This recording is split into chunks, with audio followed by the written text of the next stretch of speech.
ikalawang araw ng confirmation of charges kay dating Pangulong Rodrigo Duterte, inilatag ng prosekusyon ng International Criminal Court na ang patayan sa ilalim ng gera kontra droga ay malawakan at sistematiko. Mga elemento kung bakit daw matatawag na crime against humanity ang nangyari sa Pilipinas. Mula sa The Hague, nakatutok live si Mariz Umali. Mariz? Mel, natapos na kahapon ng prosekusyon at ng mga abogado ng biktima ang kanilang submission of merits at inilahad nga nila sa korte ang mga ebidensya at patunay kung bakit sa tingin nila ay dapat tumuloy sa trial proper si dating Pangulong Rodrigo Duterte para sa mga kinakaharap niyang crimes against humanity of murder and attempted murder bilang indirect co-perpetrator. Demonstrates the systematicity of the attack.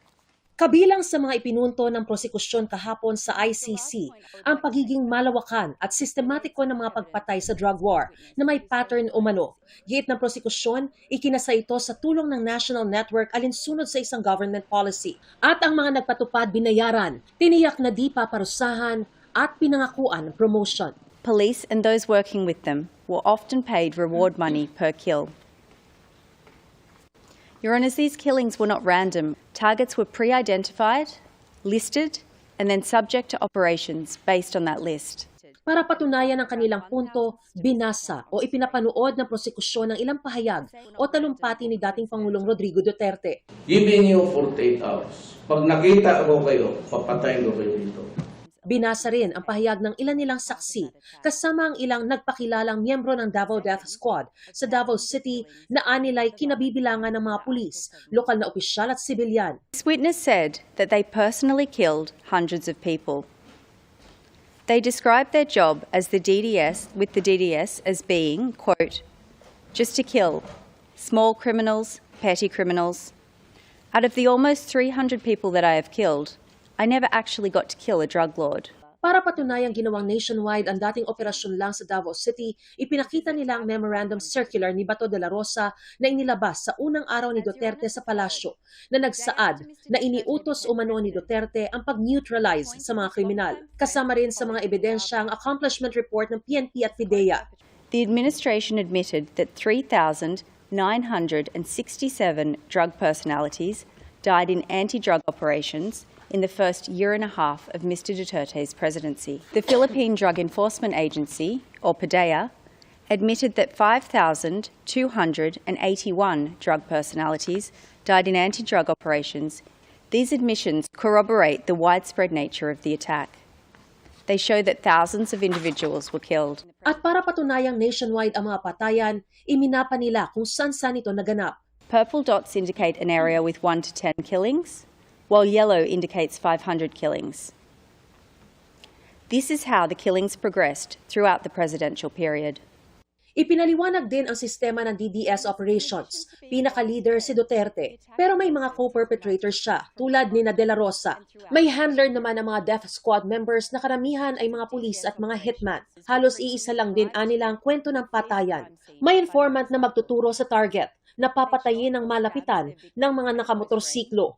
Tataniman nila ng ebidensya mga ito at makakakuha na sila ng reward kada napatay. Ang ilan pinapatay sa mismong police operation. Police often tried to legitimize the operations, so they would stage a Nan Laban or fight back scenario to make them to appear to have been in self-defense. Ipinakita rin ang mga kasabwat umano ni Duterte mula Davao City na binigyan niya ng mga national position ng maging Pangulo para sila rin ang mga siwa sa nationwide drug war. Ipinapanood din ang pahayag nila na pareho umano sa pananalita ni Duterte. Ayan talaga ito sa drugs. Kaya kayo mga drug lord dyan, humanda na kayo at talagang sasagasaan ko kayo. Idiniin naman ng isa sa mga abogado ng biktima na mahirap ang karamihan sa biktima. Binasa rin ang ilan sa mga nasambit nila sa kanilang kaanak bago sila patayin. As recounted by this victim, and I quote, "My son kept repeating, 'Mama, don't leave me.' So I blocked the way. He pleaded again, saying, 'I will come with you, just don't kill me. Mama, don't leave me.'" Ang kanilang mga naulila, umaasa sa confirmation of charges para mabigyan man lang sila ng dignidad. Lalo't kinondisyon daw ni Duterte ang lahat na tama lang patayin ang mga biktima. For the victims, The confirmation of charges is not merely a legal step. It is a recognition that their loved ones mattered. It is an acknowledgement that what happened to them was wrong. It is a message that they have not been forgotten. These proceedings offer something they had been denied in years: hope.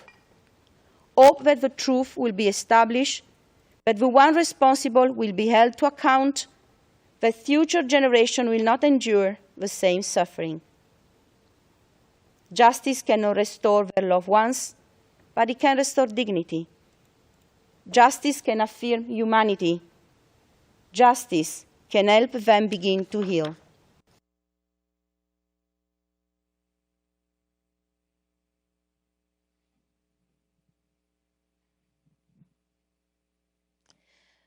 Mel, bukas ang araw naman o buong araw ay nakalaan naman para sa mga abogado ni dating Pangulong Rodrigo Duterte at panunuorin daw ito sa loob mismo ng court gallery ng ilang mga kaanak ng mga biktima. Sa press conference naman na ginanap kanina ng mga abogado ng biktima, kanilang binanggit at tinalakay na inaasahan daw nila na palalawigin lamang ni Attorney Nicholas Kaufman yung mga nauna na niyang sinabi sa kanilang opening statement at kabilang daw dito yung paggiit na hindi naman daw talaga inutos ni dating Pangulong Rodrigo Duterte yung pagpatay kundi depensahan ng kanilang sarili kapag may manlaban. At tinalakay din ng mga abogado yung proseso kung paano nag-apply mga biktima para mapabilang dito sa kaso ni dating Pangulong Rodrigo Duterte at may kabuuang 539 victims all in all na kabilang at kung sakasakaling tumuloy daw ito sa trial proper ay kailangan ng panibagong proseso ng pag-apply ulit ng mga biktimang ito.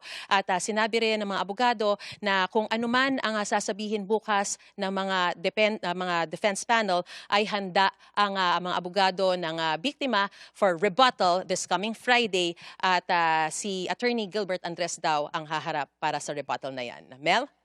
Antabayan na namin ang mga karagdagang ulat mula sa inyo dyan sa Daheg. Maraming salamat sa iyo. Live po yan, si Mariz Umali.